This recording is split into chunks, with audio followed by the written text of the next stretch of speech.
Luchan dan Yunyang akhirnya menikah dan disaksikan oleh semua penduduk desa.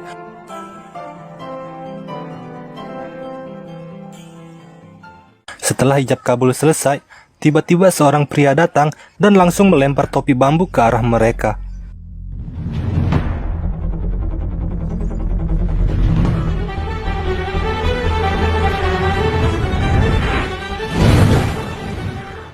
Ternyata dia adalah Chen Zhaiyang, kakak Yunyang yang baru saja tiba bersama istrinya. Semua orang sangat senang melihat Zhaiyang kembali, tapi Guru Chen menatapnya dengan curiga.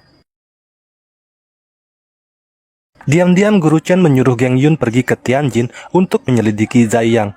Meskipun telah menikah, Luchan masih tetap bertingkah bodoh dan memakan daun-daunan. Hal ini membuat Yunyang sangat kesal dan ingin pergi menegurnya. Guru Chen menghentikan Yunyang dan menjelaskan bahwa Luchan sebenarnya bukanlah orang yang terlahir bodoh. Dia seharusnya menjadi seorang ahli kungfu yang pantas disegani. Tapi karena bunga mekar 3 mahkota, saluran energi Luchan menjadi kacau dan membuatnya bertingkah seperti orang bodoh.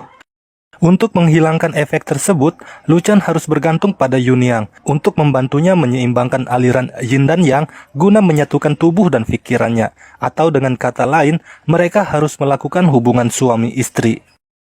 Yunyang langsung menolaknya dan pergi meninggalkan Guru Chen. Dia mendatangi Luchan dan memperingatkan bahwa meskipun telah menikah, Luchan harus tetap memanggilnya guru. Dia juga menyuruh Luchan untuk tidur di lantai dan melarangnya mendekati ranjang. Luchan pun dengan patuh mengikuti perintah istrinya. Zhaiyang sangat kecewa mengetahui bahwa adiknya telah menikah dengan orang bodoh. Bahkan si bodoh itu telah mempelajari kungfu aliran Chen. Dia kemudian mengingatkan semua orang tentang ramalan lonceng perunggu 100 tahun lalu. Dulu kungfu aliran Chen boleh dipelajari oleh orang luar. Guru besar Chen Sule memiliki banyak murid dari berbagai daerah dan membuat keluarga Chen menjadi terkenal. Suatu hari seorang biksu gila datang ke desa Chen dengan membawa tas besar di punggungnya. Dia tinggal di aula leluhur dan memiliki nafsu makan yang besar. Dengan keramahan hatinya, Chen Sule menerima dan memberi biksu gila itu makanan. Si biksu gila tinggal di desa Chen selama 2 minggu dan suatu hari dia menertawakan para murid yang sedang berlatih. Para murid sangat marah dan langsung menyerangnya, tapi ternyata biksu gila itu bukanlah orang sembarangan. Dia mengalahkan para murid dengan mudah. Chen Sule sangat marah melihat muridnya terluka dan meminta penjelasan. Si biksu kemudian membuka tas yang dibawanya dan mengeluarkan seorang pria yang terlipat. Dia adalah Wu Kui, si pengejar angin, salah seorang murid Chen Sule. Dengan kungfu aliran Chen, dia telah melakukan banyak pembunuhan dan memperkaos banyak wanita.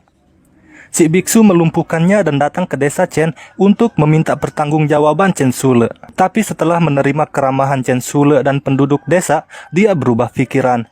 Dia mengingatkan Chen Sule untuk tidak sembarangan mengajarkan kungfu aliran Chen kepada orang luar. Dia kemudian memukul lonceng besar di aula hingga menembus dinding. Sebelum si biksu pergi, dia meninggalkan sebuah ramalan. Jika orang luar belajar kungfu aliran Chen, bencana akan menimpa desa. Dan jika lonceng berbunyi pada malam hari, maka semua klan akan dilenyapkan. Sejak saat itu, Chen Sule kemudian menetapkan aturan bahwa kungfu aliran Chen tidak boleh diajarkan kepada orang luar.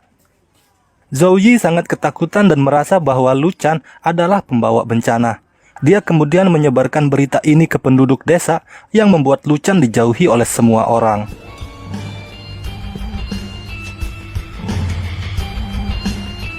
Zhaiyang datang dan menawari Luchan makanan. Sambil berjalan, Luchan menceritakan tentang masa lalunya. Dulu dia adalah seorang pejuang garis depan dari pasukan kultus dewa. Tapi sekarang pasukan itu sudah hancur dan Luchan datang ke desa Chen untuk mengobati penyakitnya. Luchan sangat kagum melihat kungfu Zhaiyang. Dia kemudian meminta Zhaiyang untuk mengajarinya beberapa gerakan. Sambil memberi petunjuk, Zhaiyang memperlihatkan beberapa gerakan dan membuat Luchan semakin terkesan.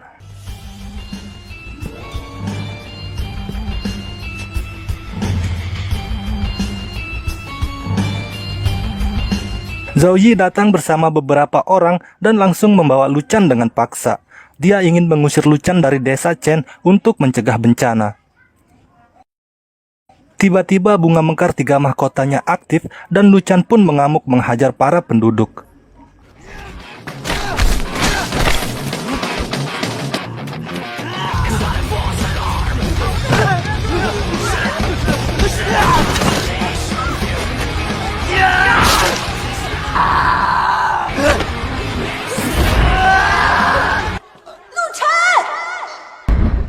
Luchan pun akhirnya pingsan setelah melihat istrinya datang.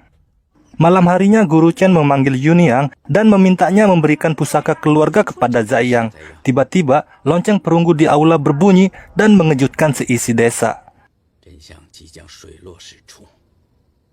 Semua orang panik dan takut jika ini adalah pertanda bahwa desa Chen akan dimusnahkan.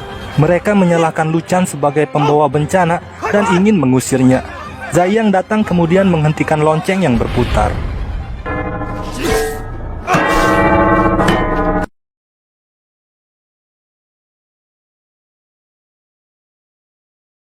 Meskipun tidak ada bahaya yang terjadi, para penduduk tetap ingin mengusir Luchan.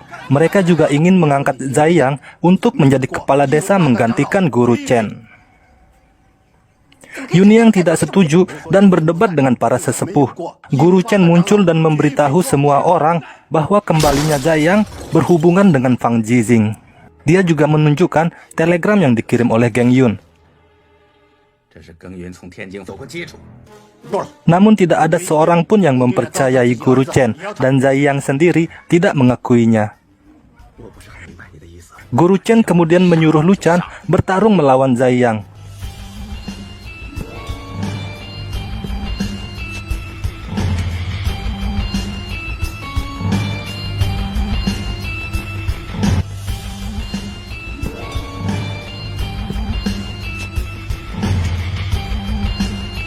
Ternyata kungfu Zai Yang tidak sehebat yang terlihat. Luchan mengalahkannya dengan mudah dan mengungkap rahasianya.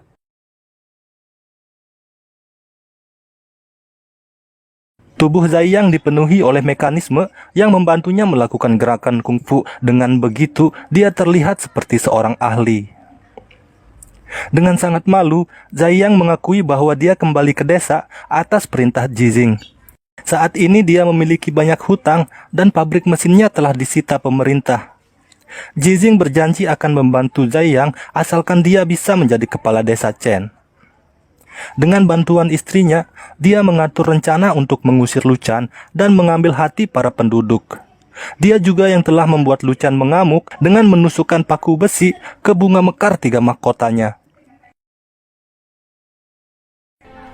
Ketika akan meninggalkan desa, Yuniang memberinya pusaka keluarga sebagai pesangon.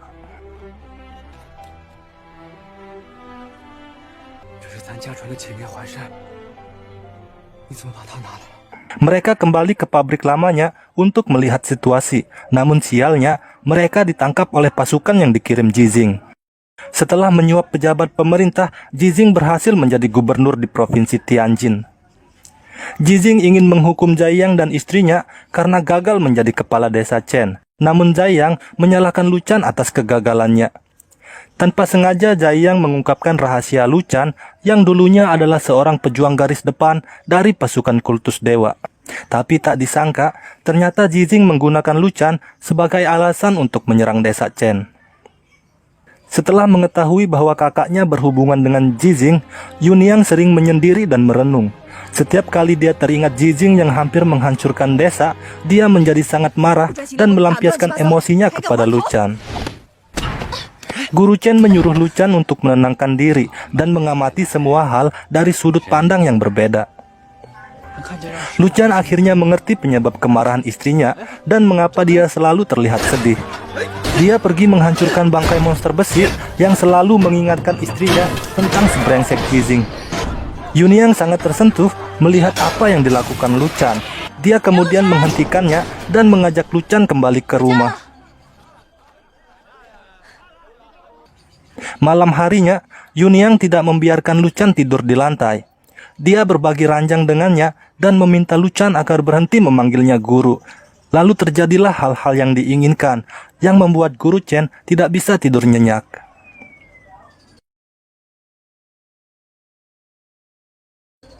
Sejak malam itu, bunga mekar 3 mahkota menghilang dari kepala Lu Chen. Saluran yin dan yang-nya kini selaras, serta tubuh dan pikirannya telah menyatu. Dia berhenti bertingkah bodoh dan terlihat lebih bijaksana. Jizing akhirnya datang ke desa Chen dengan membawa semua pasukan yang ada di Tianjin. Dia langsung menyerang dan ingin menangkap mereka bertiga dengan tuduhan telah menjadi bagian dari pasukan pemberontak. Guru Chen tidak berniat melawan pemerintah karena jika itu terjadi, maka dipastikan desa Chen akan musnah.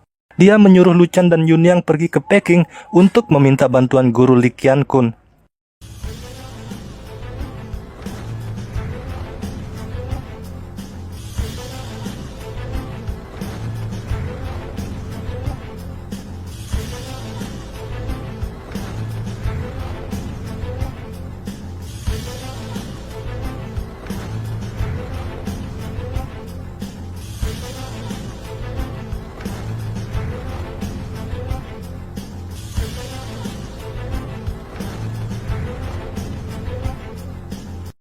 Zhang datang dengan mesin terbang ciptaannya, kemudian membantu Lu Chen dan Yunyang melarikan diri.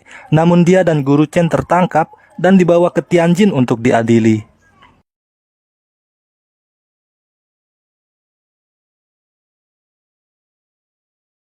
Lu Chen dan Yunyang akhirnya tiba di Peking. Namun untuk bertemu dengan Guru Li, Lu Chen harus mengalahkan 8 orang muridnya.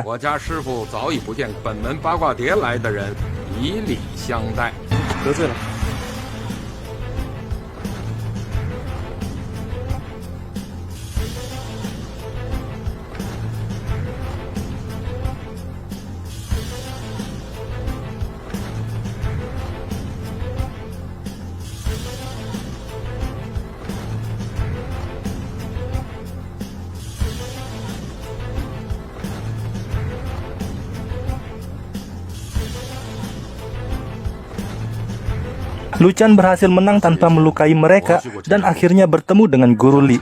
Akan tetapi, Guru Li tidak bisa membantu Lu Chen dan desa Chen.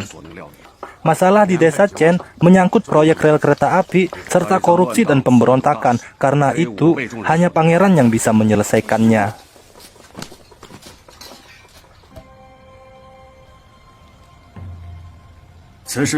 Pangeran sangat mengagumi kungfu aliran Chen dan ketulusan para penduduknya. Tapi, untuk membuktikan bahwa mereka memang asli dari sana, pangeran memintanya untuk bertarung melawan Guru Li.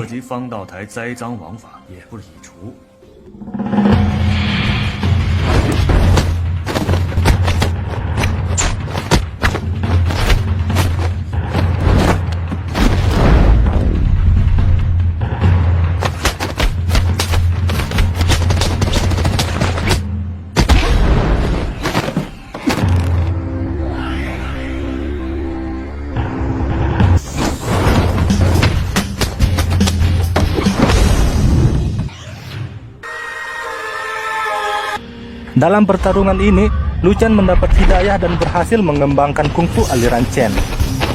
Dia menggabungkan yin dan yang, serta memadukan kenyataan dan khayalan.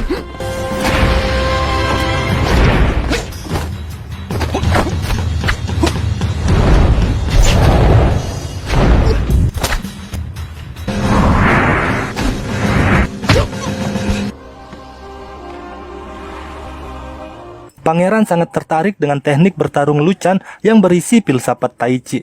Dia kemudian mengubah nama kungfu aliran Chen menjadi Tai Chi. Pangeran akhirnya membantu Lu Chen menyelesaikan masalah di desa Chen. Dia juga membebaskan Guru Chen dan Zhang dari penjara, serta memindahkan rute rel kereta api yang mulanya akan melewati desa Chen.